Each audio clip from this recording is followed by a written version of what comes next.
ជំរាបសួរនិងសូមគោរពដល់ពុកម៉ែបងប្អូនទាំងអស់គ្នាដែលចូលមកកាន់ Channel របស់ Admin ដើម្បីទស្សនាវីដេអូតម្រុយឆ្នោតយួន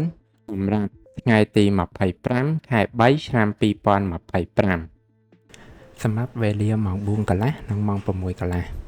ដូច្នេះកុំបង្អង់យូរសូមពុកម៉ែបងប្អូនកលេចមកមើលតម្រុយ2លេខតម្រុយ2លេខ Admin គឺមានលេខ57 59 80 82សម្រាប់ប៉ះ ABCD បន្តមកគឺខ្ទង់អូសខ្ទង់អូស Admin គឺអូសនៅខ្ទង់5និងខ្ទង់8សម្រាប់ប៉ះ ABCD ដូចគ្នាបន្តមកគឺលេខពិសេសAdmin គឺមានលេខ241គុណ639គុណនិង049គុណ